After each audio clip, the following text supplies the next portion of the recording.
女人将流浪猫的腿全部掰断，然后录下自己救助流浪猫的视频发布到社交媒体上。这样的善举让她收获了大量的粉丝和打赏，甚至有善良的粉丝主动转账资助她继续行善。女人尝到甜头之后变本加厉，利用 P 图软件伪造流浪狗救助项目，在网上募集捐款。然而募集结束之后，配合她演戏的那些小狗都会被她用泡了防冻液的狗粮毒死。她本以为能靠着这招赚到自己衣食无忧，但是像这种黑心钱向来都是有命赚没命花。果不其然，没多久她就被人捅死在家中，死的那叫一个惨。现场的第一目击证人就是这个酷似贾乃亮的房产中介，为了方便记忆，我们就叫他真乃亮。乃亮看到素拉惨死的画面，胃里一阵翻江倒海，差点没忍住吐了出来。他掏出手机想要报警，但他怕自己跟警方解释不清楚，于是又放弃报警，仓皇地逃了出去。接着他约了一对看房的夫妻一起去素拉家看房子，只要这对夫妻变成第一目击证人，那他就可以洗清自己的嫌疑了。夫妻进去之后，很快就传来了尖叫声，可是等乃亮假装不知情冲进去，发现尸体居然不翼而飞了，而且现场被收拾得干干净净，就像什么事都没发生过一样。而刚才夫妻的尖叫声就是感叹从没见过这么干净的房子。乃亮整个人都懵了，他赶紧去查看所有的房间，结果连素拉的一根头发都没找到，这下坏了。他怀疑当时凶手是不是就在案发现场，看到自己之后及时将尸体清理掉了。果然隔天他就收到一封神秘的红色信件，里面的内容把他吓个半死。信中写着是你吧，而且还有素拉惨死以及他出现在素拉家中的照片。最让他胆战心惊的是现场还有一根短发，他记得当时自己紧张的时候挠过后脑勺，难道这根短发是自己的？还没等他冷静下来，他又接到一个不幸的消息，是骨灰堂里寄存他妈骨灰的柜子被人砸了，他和他妈的合照也被撕得稀烂。工作人员为了表示歉意，免费将他妈的柜子升级到有监控的贵宾区。乃亮现在根本没心思跟他们计较这个，因为满脑子想的都是这肯定是那个凶手干的。他从骨灰堂出来，在车上拼凑他和他妈的合照时，突然有一辆小货车从斜坡上飞速朝他的车子撞来，幸好他反应快，及时下车避免了一场灾难。他气得要上去跟小货车司机理论，结果发现居然是无人驾驶。经过调查得知是小货车的手刹没拉，可小货车司机非常肯定地说自己下车前拉过手刹。乃亮通过查看监控发现了一个可疑的男人，但是由于距离太远，又加上男人戴着帽子，根本无法确认男人的身份。然而一波三折，素拉的闺蜜王芳和素拉已经失联多日，现在正在警局报案。她说前不久素拉给她打过求救电话，当时素拉在电话中说如果哪天联系不上自己就立刻报警。吴刑警和组员立刻展开调查，初步调查发现素拉自从失踪后，消费、通话、定位等等全都查不到记录，几乎可以确定素拉绝对不是失踪。比较奇怪的是，连素拉的家人都联系不上。不过查到了素拉失踪前和乃亮联系密切，于是吴刑警找到乃亮。 혹시 언제 마지막으로 보셨는지 기억나세요? 그래서 연락이 안 됐던 거였구나. 집 보여주러 가면 보통 한솔아 씨 집에 있던가요? 안 계셨을 때가 더 많았던 것 같아요. 시장님 2월 19일 날 뭐 하셨어요? 6月19号正是乃亮发现素拉死亡的日子，乃亮记得非常清楚，但是他假装自己忘记了，然后翻出自己的记事本，照着记事本上说那天叫了一对夫妻去素拉家看房子。 몇 시쯤 가셨어요? 저녁 7시요. 한솔아 씨 집에 있던가요? 안 계셨어요. 낮에는 쭉 부동산에 계셨고. 그럼요. 응. 네, 협조 감사합니다. 最后吴刑警拿走了素拉家的门禁卡，他拿了门禁卡就来到素拉的房子里调查。乃亮担心吴刑警会查出点什么，一直在对面楼顶看着。吴刑警经过一番仔细的搜查后，发现沙发底下有未能清理干净的血渍。很快技术组抵达现场，他们在沙发周围喷洒血液检测剂。乃亮看到后慌得不行，非常担心自己会替凶手背黑锅，于是就想着要在警方之前查到真凶。他记得素拉死了之后，家中没有任何东西丢失，而且素拉死得那么惨，想必凶手应该非常痛恨素拉。这样的话，也许在素拉发表的动态上能发现点迹象。经过查看素拉的动态，果然在素拉前不久发表的一个视频中发现了一个可疑的黑粉。当时素拉被黑粉曝光有私吞捐款的嫌疑，素拉在视频中完美的澄清了捐款的使用详情，但是这个黑粉还是不分青红皂白的刷着恶意评论，坚称素拉私吞了捐款，甚至还发布视频公开曝光素拉。而这个黑粉居然就是素拉的闺蜜王芳，她在视频中曝光素拉现在的人设全是包装出来的。乃亮看了王芳的社交账号后，发现了一个很奇怪的问题，这个王芳一边在网上到处黑素拉，另一边在自己的社交账号上发布的动态又和素拉的非常相似，很明显是在刻意模仿素拉。乃亮把他锁定为首位凶手嫌疑人，如果素拉的死跟王芳有关，那王芳家里一定能找到线索。通过一条一条查看王芳发表的视频，乃亮发现王芳家对面有一家洗衣店，再根据地图搜索这家洗衣店，确认了王芳的住处。于是等王芳出门后，乃亮翻窗闯进了王芳的房子。经过一顿翻找，他发现了和自己之前收到的一样的红色信封。接着他又发现一堆打印出来的聊天记录，这些聊天记录全是一个网友发给王芳的，里面充斥着大量露骨的言语。乃亮看了这个网友的账号，发现这个账号好像在素拉的评论区看到过，同样他在素拉评论区的言语也是露骨到不行。通过搜索这个账号，发现账号归属于这个酷似杨迪的男人。为了方便大家记忆，我们就叫他牛迪。这个牛迪只要是素拉发过的动态，他都会模仿一遍发到自己的账号上，就连打卡地都一模一样。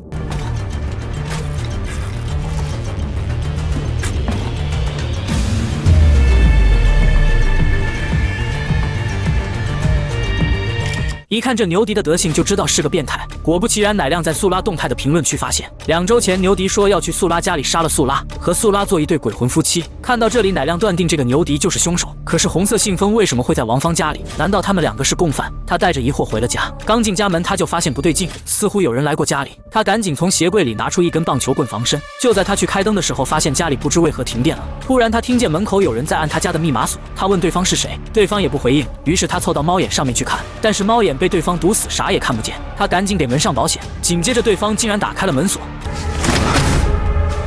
透过门缝看去，并没有发现任何人，但是地上有一封红色信封。就在他试图伸手去拿信封的时候，他身后突然出现一个戴着头盔的人，眨眼的功夫，头盔人就勒住了乃亮的脖子，同时头盔人还解开了门保险。门外的那个人也戴着头盔，他一进来就堵住乃亮正在喊救命的嘴。看样子这2个头盔人是想杀人灭口，可怎料乃亮的求生欲爆表，2个头盔人不仅没能得逞，其中一个头盔人还被乃亮摘掉了头盔，这让乃亮看清了他的长相，果然就是牛迪这个变态。牛迪看自己的头盔被摘慌得不知所措，乃亮赶紧趁这个机会逃跑。他第一时间跑到警局报案，他对吴刑警说想杀他的2个头盔人就是杀害素拉的凶手，而且他还看清了其中一个人就是牛迪。通过调取监控，吴刑警确认乃亮所言非虚，于是就跟着乃亮到乃亮家里看看怎么个事儿。等乃亮进家门打开总电闸的时候，电闸箱里出现了一只蚂蚁，他顿时感觉到不妙。果然等他来到客厅，发现他用来养蚂蚁的玻璃缸被砸了，沙土被弄得满地都是。意外的是，牛迪竟然吊死在了他家。乃亮看到后直接吓瘫在地上，但紧接着他发现了更恐怖的事情，养蚂蚁的沙土上竟然有红色信封，这可不能给吴刑警看到。他想趁吴刑警不注意偷偷拿走信封，但还是被吴刑警发现。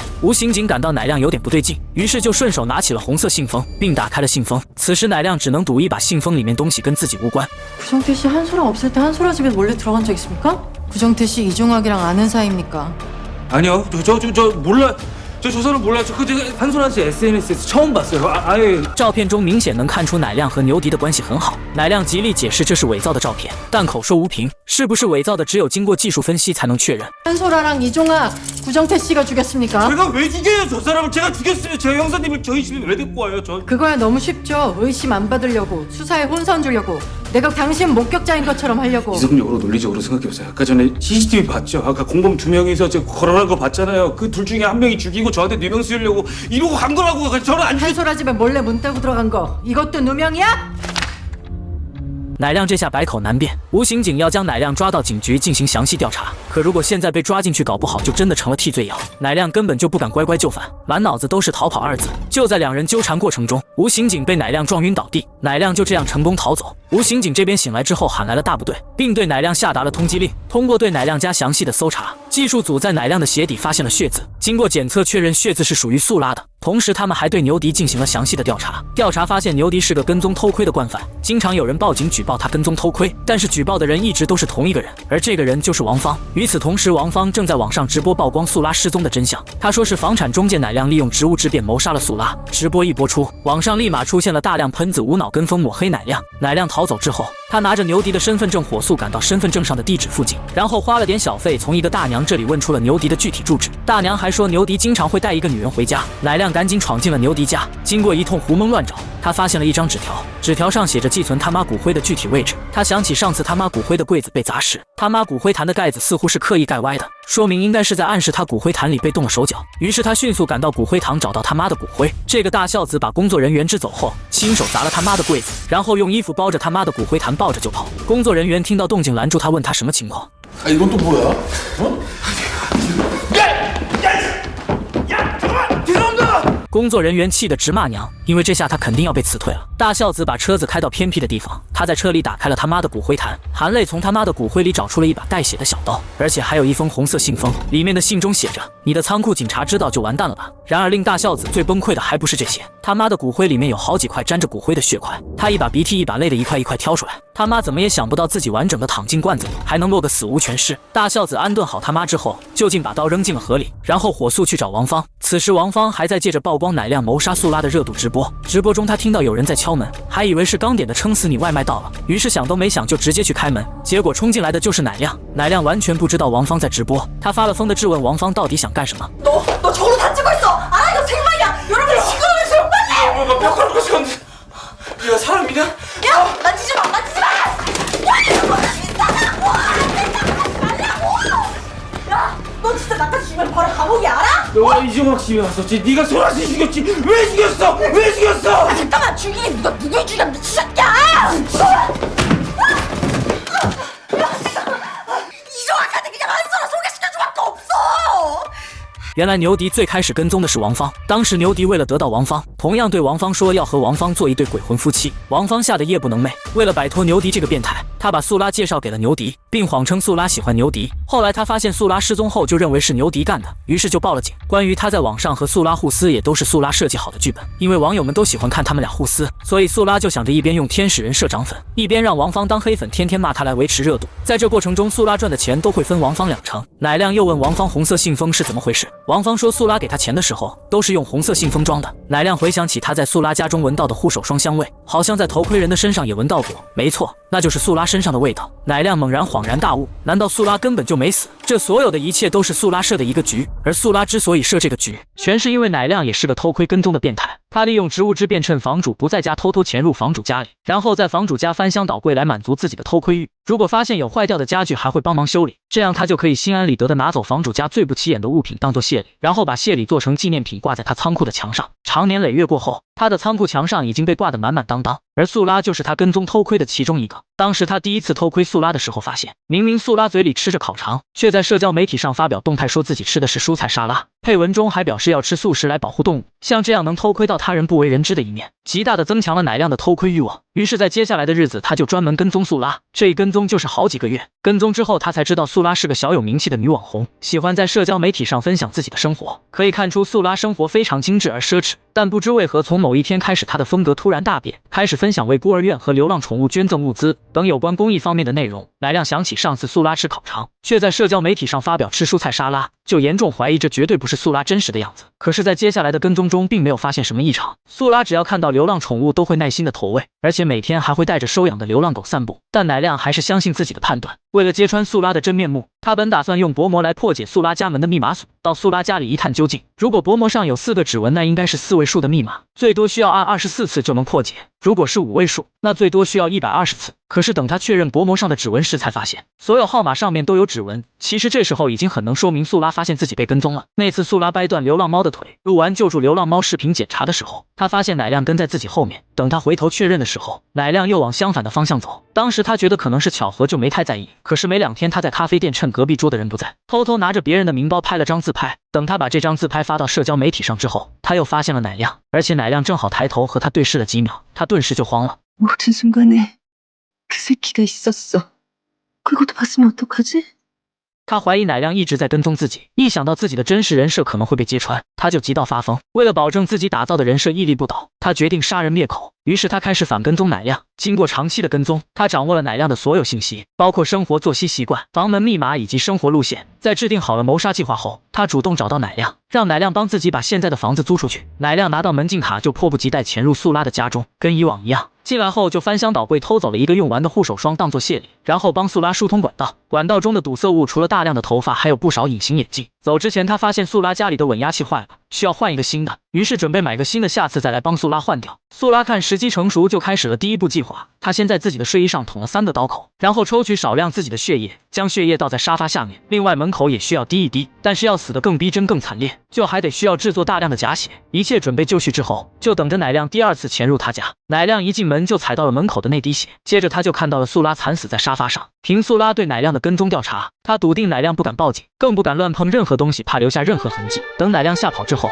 他拍下自己惨死的照片，然后拽一根自己的头发弄成短发丢在地板上拍照，再把现场清理干净，最后在沙发底下再滴一滴血液，伪造成未清理干净的样子。结束之后，乃亮就收到了第一封红色信封。计划的第二步，首先需要找一个帮手，而这个人选非牛迪莫属，因为牛迪这个变态还是个舔狗，只要女人和他牵个手，他就会对女人言听计从。搞定了牛迪之后，素拉到乃亮的仓库里拿了一把刀，在刀上蘸上假血后，再让牛迪把刀和信封放到乃亮妈的骨灰坛里。当时骨灰坛外小货车撞乃亮车的事故，就是牛迪搞的鬼。计划的第三步，和牛迪一起将乃亮吊死，然后栽赃给牛迪，再把自己伪装成是被乃亮迫害的被害人。可谁知就在这一步的时候出现了差错，牛迪的头盔被乃亮摘了下来。牛迪害怕乃亮报警，激动地说要是自己被抓就会向警方和盘托出，供出素拉才是幕后主使。素拉怕事情败露，就临时把计划改成吊死牛迪栽赃给乃亮，于是他用爱意绵绵的语气把牛迪骗到自己面前。 자기야, 나 사랑한다며. 사랑하지 너무 사랑하지 사랑한다.「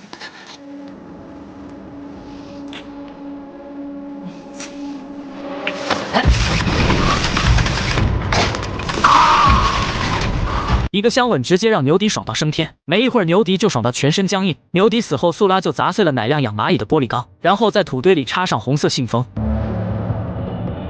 이따 봐, 구청대. 计划的最后，素拉来到棒球训练馆，在投球机前面找准位置后，让棒球把自己打到鼻青脸肿。与此同时，乃亮想明白所有的一切都是素拉搞的鬼之后，他猜到素拉下一步很可能会去自己的仓库搞事，于是他火速赶到了仓库。果然，他一下车就发现有人进了自己的仓库，于是他从后备箱拿了个拖把就冲了进去。他想开灯，结果发现又没电。 乃亮环顾四周，没有看到人影，但是他听见了呼吸声。突然，一个脚拴铁链的女人拿着刀扑倒了他，然后对着他就是一顿乱捅。没错，就是素拉。好在男女力量悬殊，乃亮将素拉推到了一边，但这素拉爬起来后，竟然朝自己的腿上狠狠地拉了一刀，这直接把乃亮的脑子看当了鸡。他还没缓过神，素拉又拿着刀刺了过来。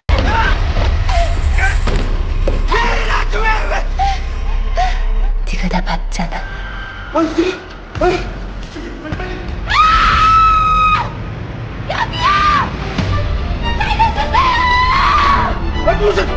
왜 그래요 진짜!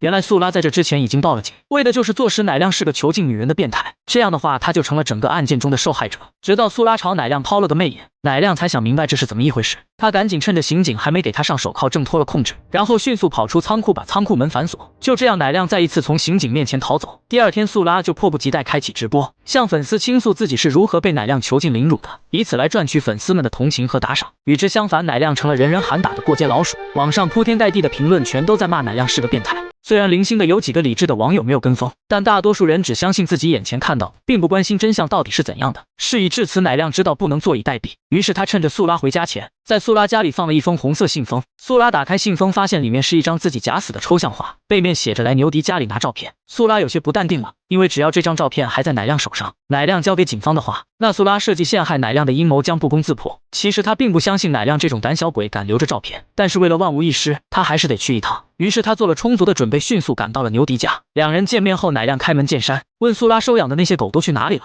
是不是都被他嘎了？因为乃亮之前在跟踪素拉的时候，发现素拉经常收养狗，但是素拉家里却永远只有5条狗，进了素拉家里的狗就没看到出来过，而且素拉家里有非常多的防冻液。乃亮怀疑素拉一定是用防冻液把那些狗都毒死了，没想到素拉竟然大大方方的承认就是乃亮说的那样。他之所以敢承认，是因为现在乃亮在他眼中已经是个死人了。就这样，乃亮被电晕了过去。等他再醒过来，发现素拉正在用胶带密封房子，他身边还有大量的煤炭。看样子素拉是准备伪造乃亮畏罪烧炭自杀。就在素拉准备点燃煤炭的时候，他注意到乃亮好像在看什么东西。这时乃亮问他是不是他杀的牛迪，他并没有回答，而是朝着乃亮刚才看的方向走去。在确认了视野角度之后，他在空调里面发现了一个微型摄像头。取下摄像头后，他感到非常可笑。 니네가 새끼가 왔어. 나는 이종학이 누군지도 모르고 내가 안 죽였어. 素拉说完，把摄像头扔在地上踩个稀烂。可这个时候，乃亮反而笑了出来。 너 이종학 처음 아니지? 조한산 나무 아래 및 공터 누구였더라? 조혜란?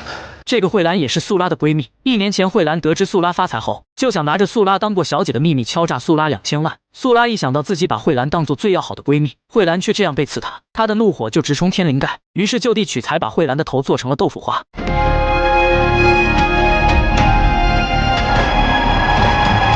然后把慧兰埋在了赵汉山上。乃亮一提到慧兰，素拉的情绪明显有些失控，他求乃亮不要揭发自己。乃亮不仅没回答，还骂素拉就是个变态杀人狂。这下彻底惹怒了素拉，他整个人陷入了癫狂。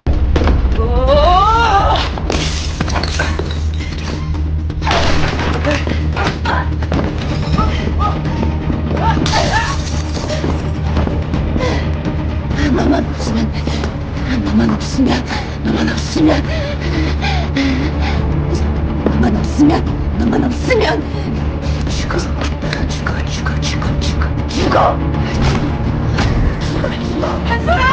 幸好吴刑警赶到的及时，原来乃亮在送素拉红色信封前，他还写了一封信，并把信和所有房主的门禁卡交给了吴刑警。信中他向吴刑警坦白了一切，同时他将仓库里所有偷来的物品放进火堆里烧成了渣渣灰。吴刑警看到信之后选择相信乃亮，之所以会相信，是因为在这之前素拉的亲姐姐找过他，素拉姐姐跟他说素拉就是个疯子，因为素拉的巨额债务，家人都不得不隐姓埋名生活。现在家里人已经跟素拉彻底断绝关系。当初素拉为了钱，竟然还把家里18岁的弟弟卖给了人贩子。因为这件事，爸妈将素拉逐出了家门。素拉离家之后，为了挣快钱，经常出入风月场所当陪酒女。有一次因为做美容脸上出血，结束后她在医院里发了个动态，配文主要表达自己流血了。就在她觉得自己的人生没有任何意义，想要一死百了的时候，一个粉丝的评论拯救了她，也彻底改变了她。她在医院发表的动态中，照片背景有个献血的海报，粉丝误以为她是去医院献血了，于是就在评论里赞美她是个心灵美丽的女人。因为这件事，她受到了很大的启发，于是她开始给自己打造人美心善的人设，伪造公益项目，在网上募集捐款。同时为了维持热度和增加名气，她还雇佣王芳当自己的黑粉，这一招非常奏效，她的铁粉疯狂的在网上维护她，这样她的热度就一直居高不下。吴刑警从素拉姐姐这里得知了素拉当初当陪酒女的酒吧，于是就来到这家酒吧调查还有没有人和素拉关系比较好。通过酒吧里的一个陪酒女了解到素拉和慧兰的关系很好，不过这个慧兰在1年前失踪了，当时警方把素拉锁定为重点嫌疑人，但是由于慧兰一直活不见人死不见尸，警方又释放了素拉。吴刑警分析了慧兰的失踪案之后，认定慧兰的失踪绝对和素拉有关系，再加上在素拉家中检测到素拉的大面积血液，吴刑警判断素拉受到的至少是重伤或者死亡。但是现在素拉却活得好好的，没有一点重伤的迹象，所以乃亮跟吴刑警坦白，吴刑警会选择相信乃亮。他们两个按照约定在牛迪家里碰头，乃亮把在牛迪家下水管里找到的隐形眼镜交给了吴刑警，并说如果女人想要近距离杀死男人，那么两人之间一定会有身体接触，所以如果从隐形眼镜和牛迪身上都检测出素拉的基因，那就能确认素拉是杀死牛迪的重点嫌疑人。乃亮说完，吴刑警拿出了慧兰的照片，问乃亮有没有见过慧兰。乃亮得知慧兰的失踪跟素拉有关系后，他想起来之前在跟踪素拉的时候，看到素拉去过赵汉山，而且从素拉当时的动作中可以看出土下面似乎有什么东西。现在看来，搞不好慧兰的尸体就在那里。果然，吴刑警带队从乃亮说的位置挖出了一具女尸，而且还有很多宠物的尸体。吴刑警这边结束后，就火速赶到了牛迪家，正好给素拉抓了个现行。吴刑警以杀害慧兰和牛迪的嫌疑，以及试图杀死乃亮的现行犯逮捕了素拉，同时以涉嫌侵入住宅盗窃及逃跑逮捕了乃亮。事到如今，素拉还在那死鸭子嘴硬说自己是冤枉的。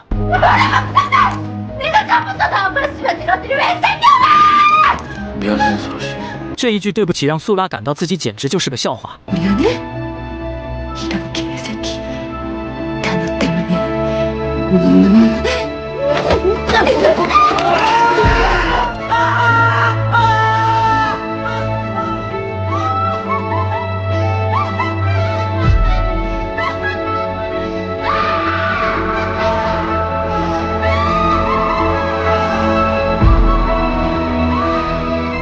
疯了，彻底疯了。1年后，记者来采访素拉。 당신한테 안 좋은 일이 생겼을 때 사람들한테 그거 얘기하면 어떡해 막 이러면서 위로해 주는 것 같죠? 근데 그거 아니에요. 사람들은 그냥 당신이 얼마나 불행하다고 느낄까 궁금해하고 그게 끝이에요. 잘 나가는 사람 보면 사람들이 선망하는 것 같죠? 속으로는 엄청 망하길 바래. 그게 인간이야. 내가 얼마나 불행한지 보고 싶어서 환장을 해요.